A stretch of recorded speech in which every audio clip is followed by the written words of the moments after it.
Buenos días, mi nombre es Alejandro Benítez y les voy a hablar sobre endeudamiento público. El concepto de endeudamiento público, conjunto de órganos, normas y procedimientos orientados al logro de una eficiente administración del endeudamiento a plazos mayores de un año de las entidades y organismos del sector público. Luego viene lo que es la deuda pública.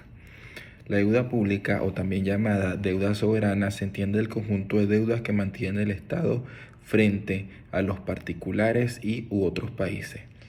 Constituye una forma para obtener recursos financieros por el Estado o cualquier poder público materializado normalmente mediante emisiones de títulos de valores o bonos.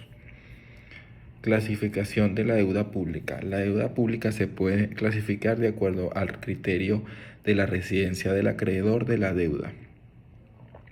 Según la residencia se determina el lugar geográfico en el que el acreedor mantiene su principal centro de operaciones económicas independientemente de la nacionalidad de éste. Por la procedencia de los recursos se clasifica en deuda interna cuando los recursos proceden de acreedores residentes en el país y la deuda externa cuando los recursos proceden de acreedores que están ubicados fuera del país. Por el tipo de instrumento de deuda pública se clasifican en deuda por préstamos sobre la plataforma de contratos legítimamente acreditados entre uno o más adeudados o acreedores formalmente identificados en deudas por títulos de valor sobre la base de títulos de valor expresados por el deudor. También los podemos clasificar por el nivel de obligación del acreedor, cuando se llama deuda directa cuando el Estado es el deudor directo. Deuda avalada, en la que el adeudado determina que puede ser por un ente público o privado o mixto. El Estado es garante y se convierte en deudor cuando se origina el incumplimiento del deudor directo. Luego tenemos la característica del endeudamiento público. El plazo. Distinguimos entre corto, mediano y largo plazo. Ello se toma en cuenta la deuda en general va dando continuamente, ya que se emiten los títulos nuevos dentro de un periodo más o menos prolongados. La deuda se concentra en periodos cortos.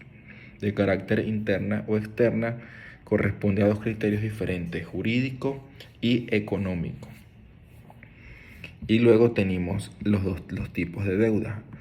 Los principales tipos de deuda son las letras del Tesoro, los bonos del Estado y las obligaciones del Estado. Entre estos tres tenemos las letras del Tesoro, producto de inversión en un vencimiento de 3, 6, 9 o 12 meses, son emitidas por el Tesoro Público y las principales fuentes de financiación de los gobiernos. Luego tenemos los bonos del Estado, son fuentes de inversión de mediano o largo plazo, cuyo periodo de vencimiento son 2, 3 y 5 años. Y obligaciones del Estado, se trata de un producto muy similar a los bonos del Estado, aunque con diferentes plazos. Normalmente las obligaciones son entre 10, 15 y 30 años, por lo cual estamos a una inversión de largo plazo. ¿Qué es una persona jurídica? La persona jurídica es una organización, un grupo de personas naturales que la ley reconoce como personalidades independientes, a diferencia de una persona, de los miembros o componentes capaces de ejercer derechos y contener obligaciones y de ser representada judicial y extrajudicialmente. Que es una persona jurídica de derecho público. Son personas jurídicas por lo general capaces de obligaciones de derecho, la nación y las entidades políticas que componen las iglesias, un ente de cualquier credo que sean, las universidades y en general todos los cuerpos de carácter morales o carácter público. Leyes que rigen el endeudamiento público. De acuerdo al artículo 303 de la Constitución de la República Bolivariana de Venezuela, el Ejecutivo Nacional presentará a la Asamblea Nacional en la oportunidad que se fije como ley orgánica el proceso de ley de presupuesto. Si el Poder Ejecutivo en cualquier causa no fuese presentado a la Asamblea Nacional el proyecto de presupuesto dentro del plazo establecido legalmente o mismo fuera rechazado por seguirá vigente el presupuesto del ejercicio fiscal en curso. Muchas gracias.